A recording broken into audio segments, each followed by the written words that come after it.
अस्सलामुअलैकुम dear six class, hope you are fine. और आज लेक्चर स्टार्ट करते हैं जो हमने लेफ्ट किया था यूनिट 8 का टॉपिक 8.1.2। तो काइनेटिक एनर्जी हम पढ़ेंगे, हर की तमन्नाई जिसे बोलते हैं उर्दू में। तो the energy processed by a body due to the its motion is called kinetic energy. किसी भी चीज़ के मोशन की जो, जैसे कि मैं अपना हाथ हिला रहा हूँ, तो ये काइनेटिक एनर्जी है, ये मूव कर रही है, ये एक मूविंग एनर्जी है या हर की तवन्नाई है।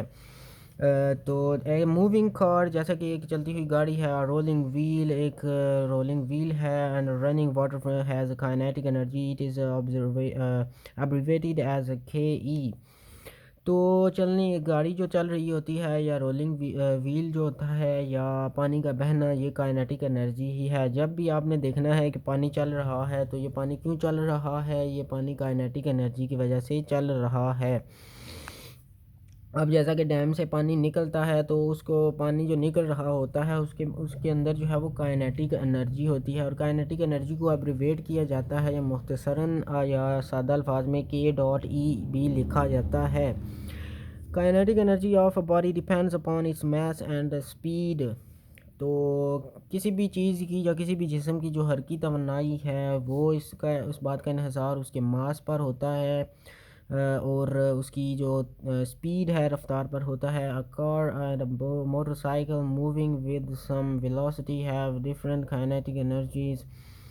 एक गाड़ी और एक मोटरसाइकिल अगर चल रहे हों, तो उनकी जो है वो मुख्तलिफ वेलोसिटी या स्पीड होने की जो वजह होती है, स्पीड होने की वजह से जो है वो काइनेटिक एनर्जी मुख्तलिफ हो सकती है। Car has greater mass so it has greater kinetic energy, क्योंकि गाड़ी का वज़न ज़्यादा होता है तो उसकी जो काइनेटिक एनर्जी जो है वो भी ज़्यादा होती है। बच्चों, अगर स्पीड बोलने में ज़्यादा तेज़ है, तो आप यूट्यूब के जो राइट कॉर्नर है वहाँ पर 3 डॉट्स आपको नज़र आ रहे हैं, वहाँ से आप प्ले बैक स्पीड जो है वो इंक्रीज़ या डिक्रीज़ कम ज़्यादा कर सकते हैं। तो पेज नंबर 94 है हीट एनर्जी। ये जो है काइनेटिक एनर्जी की एग्जांपल टाइप है heat energy. Heat is the form of energy that transfer from one body to another due to the difference in temperature. We can get heat energy by burning of fuels with this energy we can cook our food, heat our houses and boil water etc. तो heat जो गर्मी होती है वो एक जगह से, एक बॉडी से दूसरी बॉडी की तरफ मूव करती है दर्जा हरारत मुख्तलिफ होने की वजह से। And we can get heat energy, हम हीट एनर्जी जो है वो हासिल कर सकते हैं। हर की जो हरारती तवानाई होती है उसे हासिल कर सकते हैं फ्यूल को जला कर। और इस फ्यूल के जलाने के बाद हमें हरारत हासिल होती है या हरारती तवानाई हासिल होती है। हम उसे खाना पकाने में और गर्मी हासिल करने के लिए, पानी उबालने वगैरह के लिए इस्तेमाल करते हैं। तो टॉपिक 8.1.4 है इलेक्ट्रिकल एनर्जी। ये भी काइनेटिक एनर्जी है। Electrical energy is produce due to the motion of electron charges. It is used in many appliances like refrigerator, iron, fan, AC, TVs and washing machine etcetera. तो electrical energy भी एक kinetic energy की example है। और ये जो electrons होते हैं उनके चार्ज होने की वजह से एक जगह से दूसरी जगह पर मूव करती है। फॉर एग्जांपल, अगर आपने एटम का कॉन्सेप्ट आपको क्लियर है कि एटम क्या होता है और वगैरह वगैरह, तो आपको पता होगा कि एटम में जो है इलेक्ट्रॉन होता है। एक इलेक्ट्रॉन जब दूसरे इलेक्ट्रॉन को एनर्जी देता है तो इससे मूवमेंट जो है वो कंडक्टर्स में होती है। कंडक्टर बच्चों आपको पता होना चाहिए कि ऐसे कंडक्टर इलेक्ट्रिकल कंडक्टर या इलेक्ट्रिक कंडक्टर क्या होते हैं। It can be converted easily to other form of energy. इसको दूसरी जो है फॉर्म्स ऑफ एनर्जी में भी चेंज किया जा सकता है। For example, heater converts electrical energy into heat energy. तो हीटर जो होता है आप उसको बिजली के साथ जोड़ते हैं। बिजली जो बरकी तवानाई होती है, आप उस तवानाई को जो है हरारती तवानाई में चेंज करते हैं, हरारत में यानी हीट में चेंज करते हैं। It is produced by battery, cell, solar panels and power plants. तो बिजली को जो है वो पैदा कैसे किया जा सकता है? ये हमें सेल्स वगैरह बैटरियों में से मिल सकती है, क्योंकि उनमें स्टोर होती है। सोलर पैनल से हरे सूरज की रोशनी को जो है इलेक्ट्रिकल एनर्जी में भी चेंज होती है तो मिलती है। और पावर प्लांट्स में जो है एनर्जी पैदा होती है।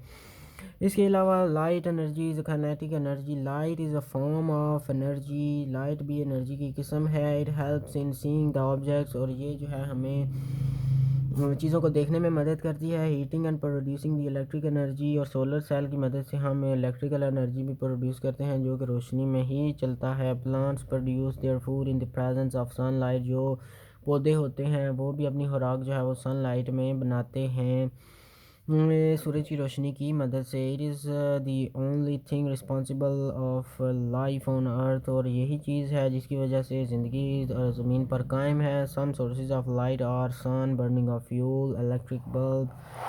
इन चीज़ों को समझाने की ज़रूरत नहीं है, ये वैसे ही आपको इल्म है। Light is used in different field. Light को जो है वो डिफरेंट फील्ड्स में इस्तेमाल किया जाता है, including light houses and medical fields. तो हाउसेस में और मेडिकल फील्ड्स में, अस्पतालों में वगैरह वगैरह हर जगह पर इसे इस्तेमाल किया जाता है।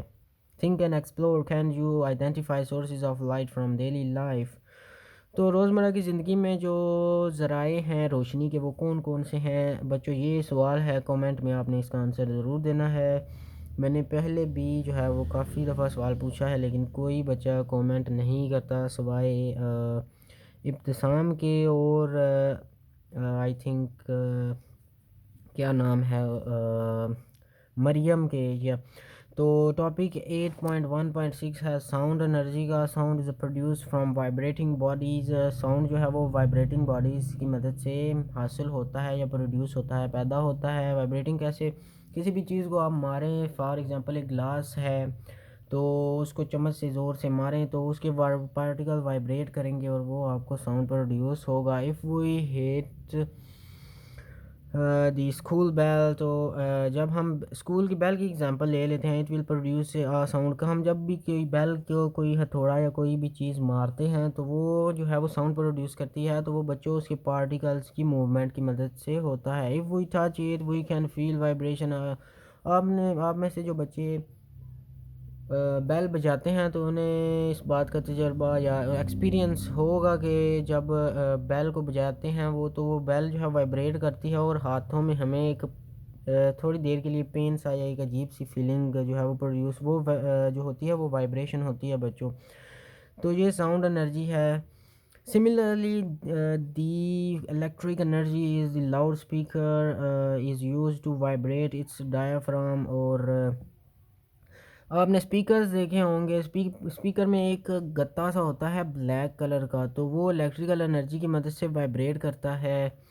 तो जिसकी वजह से आप जो है वो साउंड सुन सकते हैं। Vibrating bodies produce sound. Vibrating body जो हैं जैसा कि आप जानते हैं, sound waves travel through air, और ये हवा में जो है वो सफ़र करती हैं। When the bodies vibrate they transfer their energy to air molecules and cause them to vibrate, and in this way sound travel from one place to another place. It is a kinetic in nature. तो ये था बच्चों हमारा lecture. जो sound है वो हवा में जो है वो ट्रैवल करता है। अगर वैक्यूम में ट्रैवल करना पड़े साउंड को तो ये नहीं कर सकता, क्योंकि वह हवा में मौजूद पार्टिकल्स जो होते हैं उनको वाइब्रेशन की मदद से ही जो है साउंड एक जगह से दूसरी जगह पे ट्रैवल करता है। जैसे कि किसी बंद कमरे से बाहर की तरफ आवाज़ कभी भी नहीं आती, क्योंकि हवा नहीं होती या कोई ऐसा सोर्स नहीं होता। इन this way sound travels from, जैसे कि ये बता दिया। और ये काइनेटिक एनर्जी है, साउंड एनर्जी भी काइनेटिक होती है नेचर के हवाले से। तो ये था बच्चों आज का हमारा लेक्चर, और टॉपिक 8.2 जो है वो नेक्स्ट लेक्चर में हम इंशाल्लाह कवर करेंगे। और अभी के लिए इतना ही। अगर कोई सवाल हो तो मुझे ज़रूर जो है कमेंट में पूछें, आपको आंसर मिलेगा। और जो है ज़रूर इसका जो एक्टिविटी मैंने आपको दी है वो आपने करनी है और उसका मुझे आंसर भी देना है। तो अभी के लिए इतना ही। Thanks for watching.